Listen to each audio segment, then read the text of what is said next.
What you are about to hear is a true story. Every heartbreak, every betrayal, every lonely night you will witness actually happened. This is not fiction. And I promise you, if you stay until the very last second, it will change the way you see love, pain, and survival. Before I begin, I need you to do one thing. Subscribe to this channel. Not just for me, but for the story you are about to experience. The story of a young Nigerian woman who lost everything in Lagos and found herself in New York. Every second is worth it. Every moment matters. Stay with me. The first time I truly understood pain, it wasn't a sudden strike. It was a quiet, slow erosion of my heart. I had believed in love, in men who whispered promises and held me close like I was fragile glass. And yet, there I was, standing in my penthouse apartment in Lagos, watching the man I loved walk away as if everything we shared had been meaningless. The city outside never paused. Lagos moved on as it always does. Horns blaring, streets buzzing, neon lights reflecting off puddles from the last rain. But inside my apartment, the silence was deafening. The smell of expensive perfume lingered in the air, a cruel reminder of his presence even after he was gone. I sank to the marble floor, my silk dress twisting around me.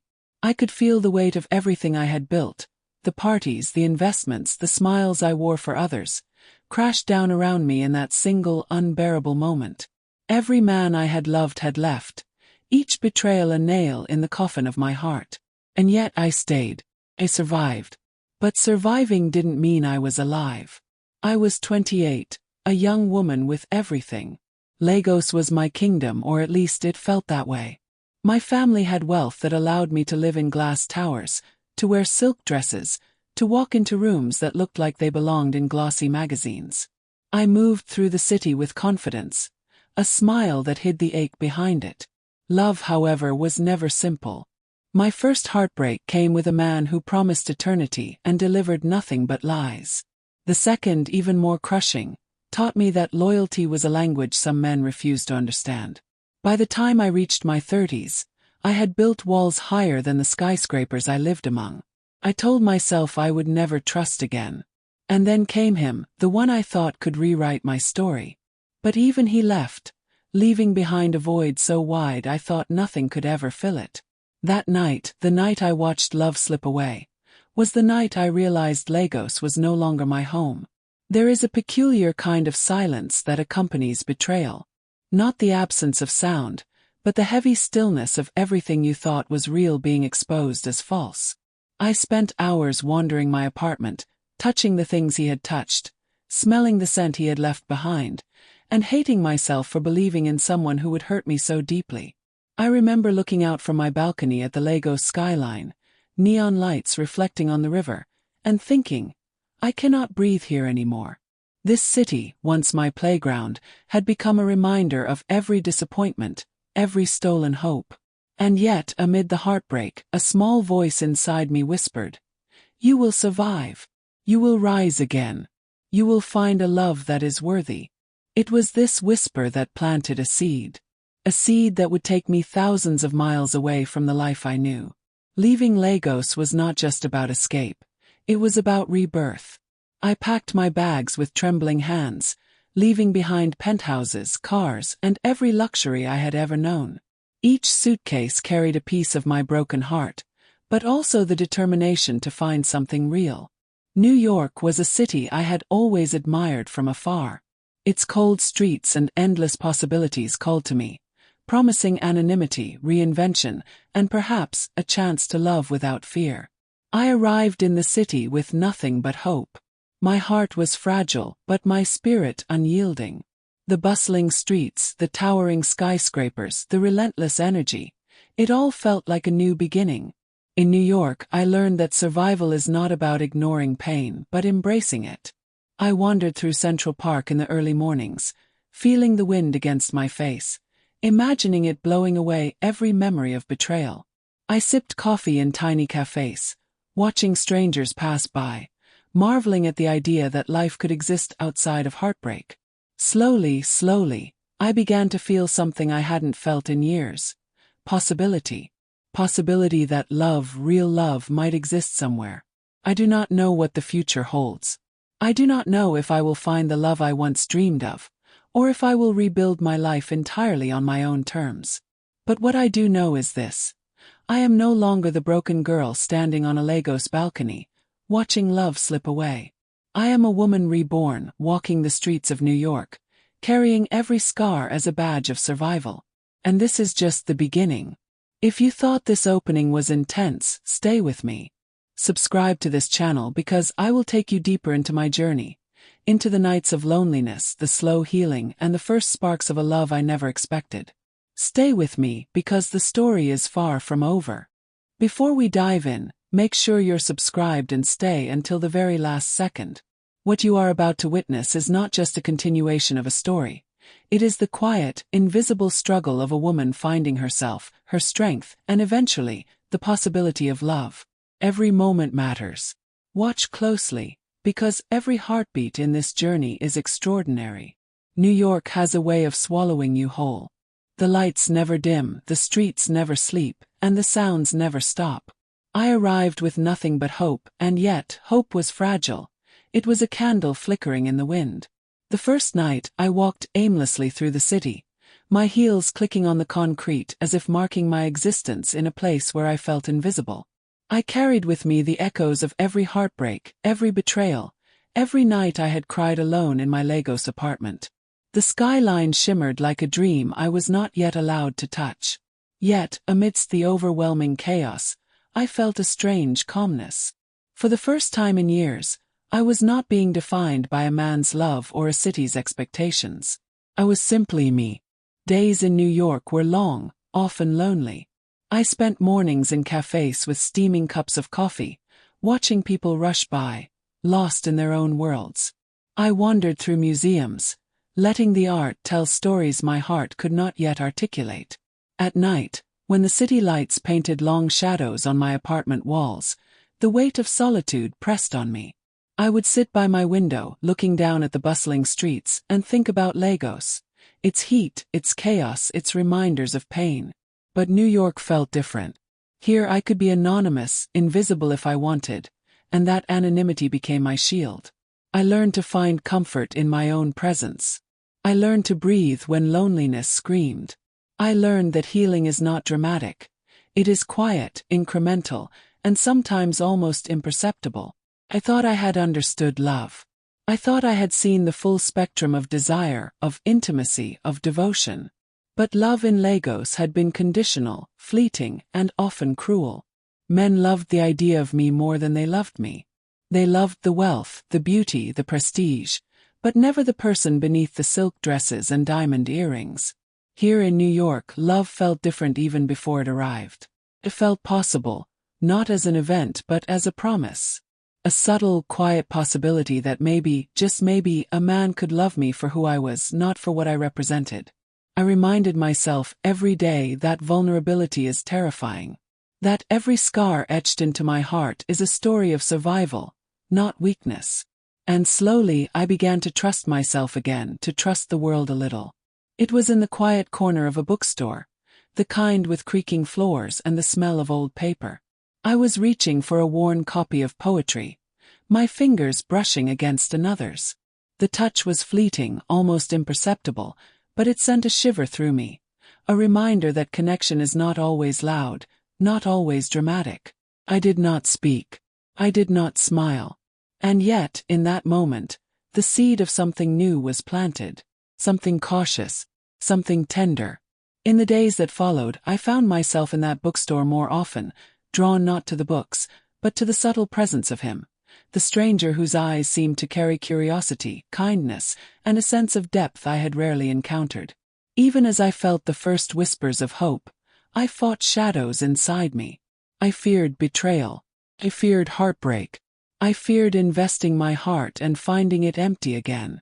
I would lie awake at night, replaying old wounds, asking myself, is this real? Can love exist for me without complication, without deceit?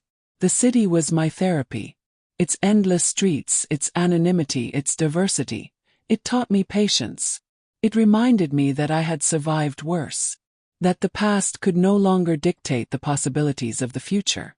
And so, every morning I walked those streets with cautious optimism, learning to notice beauty again, learning to feel again, learning to let the possibility of love in, no matter how small. Healing is not dramatic, does not announce itself. But one day, as I watched the first snow of winter drift down the streets of New York, covering the chaos in a blanket of quiet, I realized I was no longer broken. The pain of Lagos, the betrayals, the sleepless nights, they had shaped me, yes. But they had not destroyed me. I had found strength in solitude, clarity in reflection, and a flicker of hope in the most unexpected places. I did not yet know if love awaited me. I did not yet know if I was ready. But I knew one thing.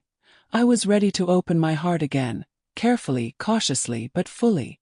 If you thought this journey of healing was moving, stay with me. Subscribe because I will show you how love, real love, begins to enter my life in the most unexpected way. Stay until the end, because the story is about to change forever. Imagine walking through life believing love has abandoned you, only to discover it quietly waiting in the most unexpected corner. This is not a fairy tale. This is real. And it will change everything you thought you knew about heartbreak and hope. Stay until the very last second, because what happens next is extraordinary. It was early spring in New York. The city was waking up, tentative sunlight spilling over rooftops and streets slick from the last rain. I was walking through a small park, wrapped in a cashmere coat, when I noticed him. He was seated on a bench, absorbed in a book, yet somehow aware of the world around him in a way that made him stand out from the crowd. There was a quiet gravity about him, a calm that I hadn't known in years. For reasons I couldn't explain, I walked past him slowly, as if time had allowed me the chance to observe him fully. And in that fleeting moment, something inside me stirred. It wasn't love, not yet, but it was recognition. A sense that this person might, somehow, understand the unspoken parts of me. In the weeks that followed, our paths crossed repeatedly. I did not seek him out consciously. It seemed the universe conspired to bring us together in quiet, unobtrusive ways. A nod here, a shared smile there, the faintest brush of hands while reaching for the same book in a cafe. I felt emotions I hadn't allowed myself to feel in years. Curiosity, anticipation, longing. But old wounds remained, lurking beneath the surface. Every gentle smile made my heart flutter, yet every pause, every hesitation, reminded me of betrayal. I spent nights contemplating whether I was ready to let someone in. The city outside my window hummed, alive with possibilities, and I realized that love, like New York itself, is a risk. You must walk forward even when the streets are unfamiliar, even when the shadows threaten to swallow you whole. He did not rush me. He never tried. There were no grand gestures, no declarations of affection, just presence. A quiet consistency that slowly chipped away at the walls I had built around my heart. I began to notice small details, the way his eyes caught the light, the subtle way he carried himself, the quiet strength in his demeanor. And as days turned into weeks, I realized that I was starting to trust him, not entirely but enough to hope. I began to smile more freely, to laugh softly at moments that would have previously seemed trivial. I began to notice the warmth of the sun on my skin, the beauty of a city street corner, the poetry hidden in ordinary moments. And I understood that this is what love does. It does not demand, does not shout. It simply arrives, and you either let it in or remain closed forever. One evening, after a long walk along the riverside, I sat on a bench watching the city lights shimmer in the water. The wind was cool, and I felt alive in a way I hadn't in years. He sat beside me quietly, his presence a steady anchor. No words were needed. Just being near him reminded me that connection can exist without noise, that love can speak louder than dialogue. For the first time, I allowed myself to imagine a future where I could feel again without fear, where I could trust again without reservation. And in that quiet moment, I understood that healing was not about forgetting, but about opening space for something new to grow. Even as hope blossomed, fear lingered. I had loved and lost so profoundly that every tender moment carried a shadow of doubt. Would he stay? Would history repeat itself?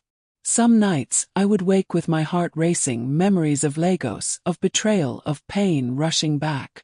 I realized that love does not erase the past. It challenges you to live despite it. And that night I made a silent promise to myself. I would allow this to unfold slowly, cautiously, but fully. I would not let fear dictate my heart. Spring deepened into early summer, and the city thrummed with life. I walked its streets with a lighter step, carrying a fragile, precious hope. Love had found me quietly, unexpectedly, without fanfare or spectacle. It was not a love of grandeur or drama. It was a love that felt real, tangible, and healing. And in that realization, I finally understood that life can surprise you, even after years of pain. The journey is not over. The love I found faces the ultimate test. Past scars, misunderstandings, and choices made long ago threaten to unravel everything. Stay until the very end, because the story will reach its most intense moment yet. They say the heart remembers every wound, every betrayal, and every loss. But what if it also remembers the possibility of love?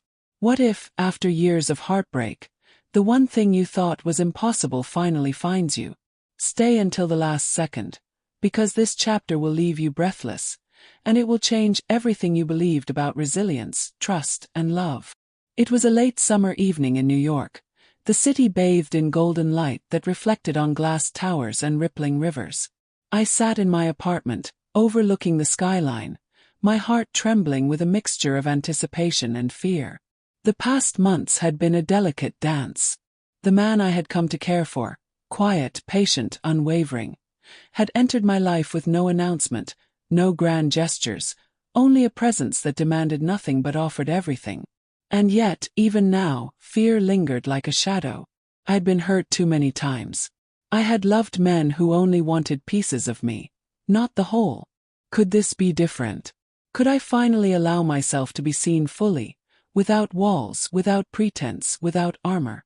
Every love I had ever known left scars. Every betrayal, every heartbreak, whispered that I was unworthy, that my heart would always break again. And still, here I was, standing on the precipice of trust, of hope, of surrender. I spent hours reflecting on Lagos, the chaos, the glitz, the heartbreak, the nights I had cried alone in penthouses that looked like paradise but felt like prisons. That life had shaped me, hardened me, but it had also prepared me for this moment. Now I had to choose: cling to old pain or embrace the love that was quietly, insistently waiting for me. He invited me to a small gallery opening. No grand gestures, no declarations, just a quiet evening surrounded by art and light. As we walked through the halls, I felt the weight of the past lift slightly, replaced by something tender, fragile, and entirely new. For the first time in years, I allowed myself to reach for his hand. It was a simple gesture, almost imperceptible to anyone else, but to me it was monumental. Said, "I trust you. Am ready." The city outside hummed with life, but inside that quiet gallery, time slowed. I could feel the pulse of possibility coursing through me, a reminder that love does not need to be loud, it only needs to be real. But life is never without trials. An unexpected message from Lagos arrived, a reminder of what I had left behind, a ghost of betrayal and unresolved heartbreak. For a moment I felt the old fear surge. Could I truly embrace this love when the past still lingered, like shadows at the edge of a sunlit room? I sat alone, trembling, reflecting on how far I had come. I realized that love is not just about joy, it is about courage. Courage to face uncertainty, courage to risk, courage to trust when your history tells you not to.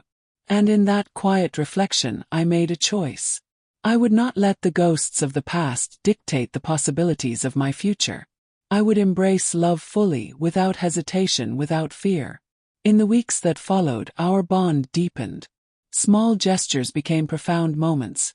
Quiet dinners in softly lit apartments, walks along rivers at night, laughter spilling into empty streets, and shared silences that spoke louder than words. I realized that love is not measured by grand declarations or dramatic gestures. It is measured by consistency, by presence, by the willingness to show up even when it is inconvenient, even when it is terrifying. I began to heal fully, piece by piece. My laughter returned, soft and unguarded. My heart, once heavy with past pain, grew lighter, more capable of joy. And I knew that this was the love I had been waiting for. Not because it was perfect, but because it was real, because it was patient, because it was unconditional. Looking back, I understood that every heartbreak, every betrayal, every night of tears had led me here. Lagos had taught me resilience. My solitude in New York had taught me reflection. And this love, quiet and unassuming, taught me trust. I no longer feared being seen. I no longer feared loving fully. I had survived the past, embraced the present, and opened myself to a future I had once believed impossible. The city outside my window shone like a promise. Lights flickered on rooftops, reflecting dreams that were finally within reach. I smiled to myself, feeling the warmth of something I thought I had lost forever. Hope, joy, and love. I stood on my balcony that night, feeling the wind on my face, thinking about how far I had come. The girl who once cried alone in a Lagos penthouse had grown into a woman who could love again, fully, without fear. The scars remain, yes, but they are no longer chains. They are reminders of strength, of survival, of the depth of a heart that refuses to break again. Love, I realized, does not erase pain, it transforms it. It does not promise perfection. It promises presence. And in that promise, I found myself entirely, beautifully, and unashamedly alive. If you have stayed until now, you have witnessed a journey of heartbreak, courage, healing, and love. Share this story, subscribe, and remember, no matter the pain, love always finds a way. Stay open, stay hopeful, and never give up on yourself.